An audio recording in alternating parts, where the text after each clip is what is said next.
Hello everyone and welcome to Goodness Talk Football.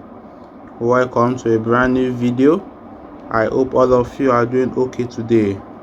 This is the review for Manchester City versus Chelsea at the Etihad Stadium. Well, at the first half, Chelsea were shit. Chelsea didn't play well. I think Chelsea were more of a defensive side. They were packing the bus, they were defending, and it was really a boring first half, by the way. It was a boring first half. Chelsea were not attacking, Chelsea were defending, packing the bus. It was Manchester City that was pressing, trying to score goals. Well, in the first half, Manchester City got a goal from Tijani Reinders. He fired the ball into the far post and he got the goal. 1-0 first half. In the second half, it was quite different. I think Chelsea's interim coach, Callum McFarlane, he did well in the second half.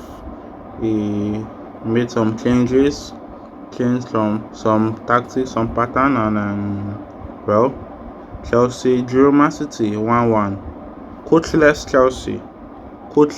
Chelsea drew Manchester City. This to show how bad Manchester City is. I would say that it's more like a victory for Chelsea. Yes, it's more of a victory for Chelsea. We could see how Chelsea players and staff were happy when Enzo Fernandez equalized the goal in the 94th minute. So it's more of a victory for Chelsea because Chelsea are presently coachless and Chelsea are in a very bad form. And Manchester City, they are following Arsenal closely. Yeah, they're following Arsenal closely, so they're trying to cut the gap. But unfortunately, Chelsea didn't allow them. And the people that are more happy with the results are the Arsenal fans. Yes, these are the people that are happy with the results. They're happy because we stopped Man City from getting closer to them, and Arsenal fans actually think by this result they have won the league because they are celebrating. They're celebrating more than the Chelsea fans. They're saying yes, we helped them to we help them so that they can get closer to winning the league and stuff like that. Man, come on, this is just match week 20 of the Premier League. There's still like 17 more games remaining or 18 more games remaining. It's too early to celebrate. That's how Arsenal have done in the past. It's not a new thing, and they're celebrating like if it's a new thing. Well, I don't know if they are confident that they could win the Premier League.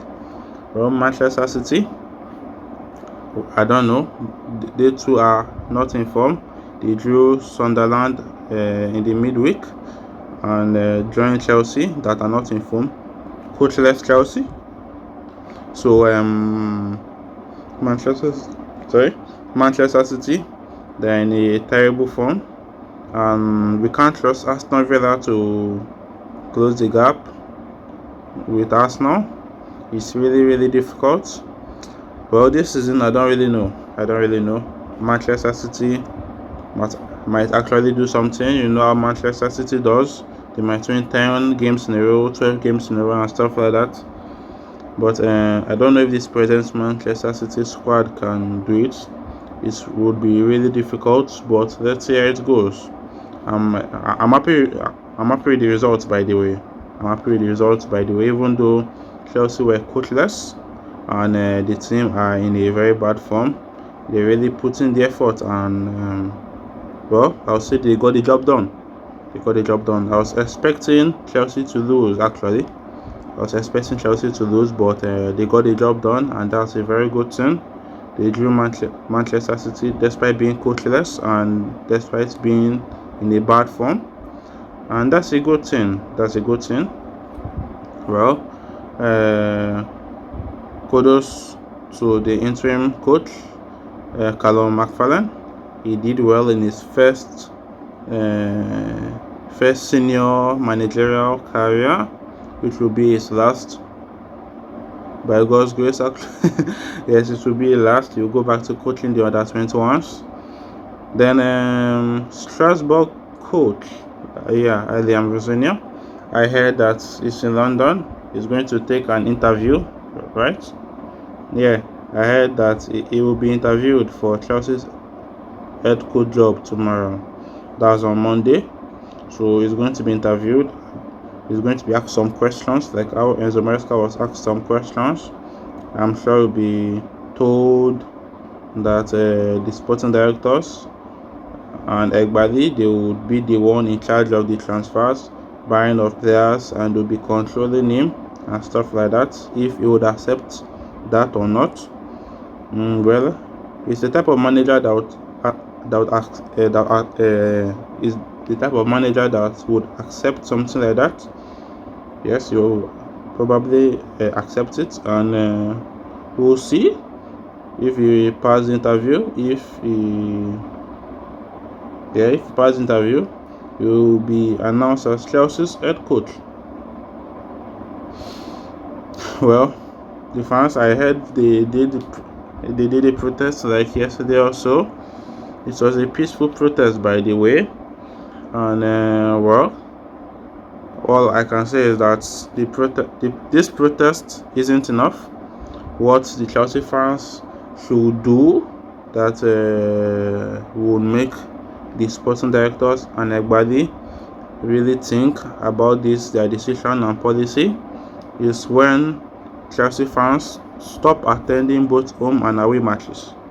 If Chelsea fans stop attending both home and away matches, if Chelsea fans stop buying Chelsea's products online or in the Chelsea store, I think for a while, like stop attending matches, stop buying Chelsea's jerseys from now till May. I think if Chelsea fans will do like this, I think it will pass a message to the sporting directors and everybody to change these decision and policies on sacking of managers, frequent sacking of managers, and controlling the managers and buying players that aren't Chelsea standard. So I think if the fans could do like this, could take this necessary action, because yes, it is a necessary action. If the fans could do like this, I'm sure that Egbali would change his decisions, change his policy, because he's the majority owner of Chelsea. Bully is the minority owner.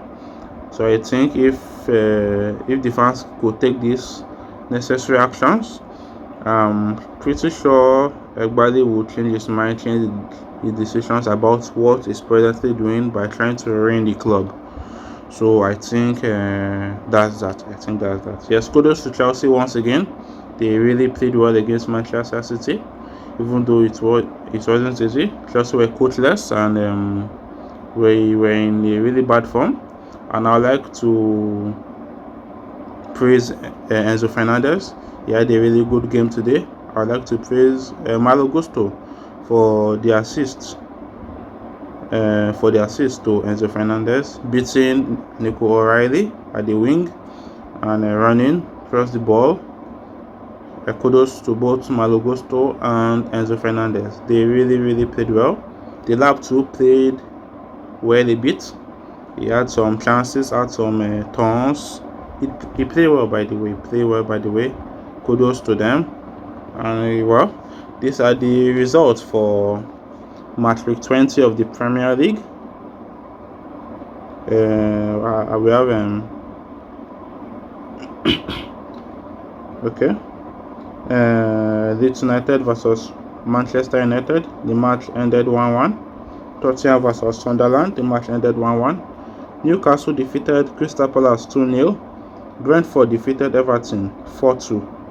Fulham drew with Liverpool 2-2 at the Craven Cottage. And Manchester City drew Chelsea 1-1. Yes, at the Etihad. These are the match week 20 for today's Premier League results. So well, we'll head on to the next game. Chelsea's next game will be against Fulham at Craven Cottage. It will be a really difficult match. It will be a West London derby, so it won't be easy for Chelsea. Chelsea should be able to prepare well. Hopefully, the Ambrosino will be at the dugout.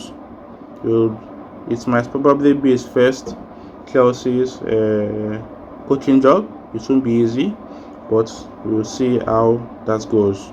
Thank you very much, guys, for watching this video. I really do appreciate. Hit the subscribe button, hit the notification bell to get notified on more videos I'll be uploading on my YouTube channel. Thanks once again for watching this video. Goodbye for now.